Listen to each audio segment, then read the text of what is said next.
The reactionary political theater of CBDC bans. The jury is out on whether the benefits outweigh the risks of central bank digital currencies, but stymying research and passing premature legislation comes with its own harms. Florida has essentially banned the use of central bank digital currencies CBDC in the state and its regional neighbor, North Carolina, as well as several other U.S. states, seem likely to follow soon. This is a major legal advancement in what's largely been a rhetorical battle. The U.S. government, as it stands, is looking into CBDC, but it is still far from, if ever, actually deploying the largely misunderstood technology. As the 2024 election cycle heats up, CBDC, a broad term covering a number of ways to digitize fiat currencies which will not necessarily use blockchain or see use by average citizens, have become a flashpoint. Political critics, largely but not exclusively Republicans, have argued that a digital dollar would be a financial privacy nightmare, a tool that empowers the state while exacerbating existing issues with financial inclusion. This article is excerpted from the Node CoinDesk's daily roundup of the most pivotal stories in blockchain and crypto news. You can subscribe to get the full newsletter here. Over 100 countries are researching CBDC, but only to the Bahamas Sand Dollar and the Bank of Jamaica's JAMDX are deployed. There are several studies pretty far along, including a 2-year project from the European Union, a multinational initiative in the Middle East called Project ABER, and perhaps most worryingly to U.S. Paul's China's digital yuan, which debuted to the world during the last Summer Olympics, among dozens of other ongoing proof of concepts and pilot programs. What all of that research has revealed is complicated. There are legitimate risks associated with CBDC and theoretical impacts that could reshape the financial sector as we know it. A retail CBDC, for instance, essentially a checking account kept at the Federal Reserve that any U.S.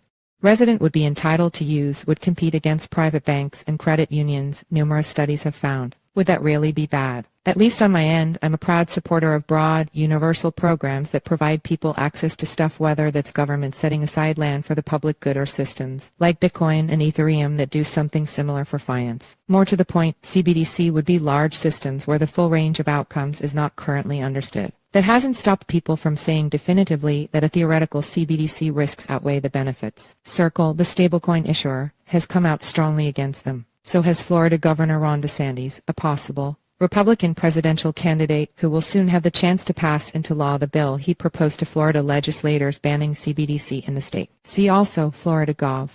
Ron DeSantis proposes law to ban CBDC, while a statement from Circle is very much worth considering. The company has as large a financial incentive to oppose CBDC, which could compete with its USC token, as well as a reason to rally behind them as a potential technology provider for global CBDC development. The political theater from actors like DeSantis is truly regrettable. Last March, the Biden administration announced its intention to assess the benefits and risks of central bank digital currencies, joining dozens of other initiatives around the world. This being America, and DeSantis being the opportunistic politician he is, the Florida governor almost immediately proposed a law to prohibit CBDC in the state. A number of similar initiatives soon followed, including a media event from Texas Republican U.S. Senator Ted Cruz, being the opportunistic politician that he is. And this being America, where the political process bogs down anything useful but expedites the most dysfunctional laws. These state legislative bans of CBDC are coming to pass. Many in crypto will see this as a win, having convinced themselves that all statecraft is the devil's work. But I urge humility and ask for patience, not only because the verdict isn't out on CBDC, but because the laws that are being proposed and introduced may end up doing more harm.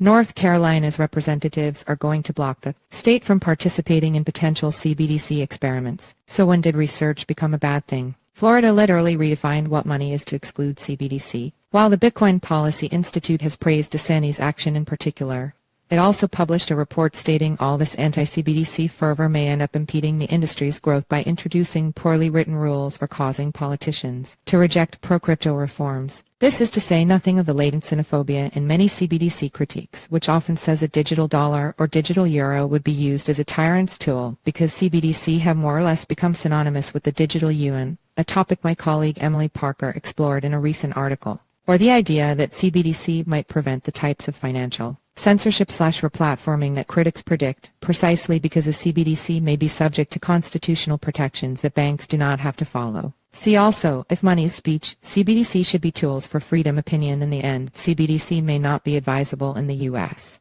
or elsewhere. But that's something countries should decide on after considering the evidence. The only thing worse than political theater is being forcefully stuck as a character in someone else's stupid-ass political play,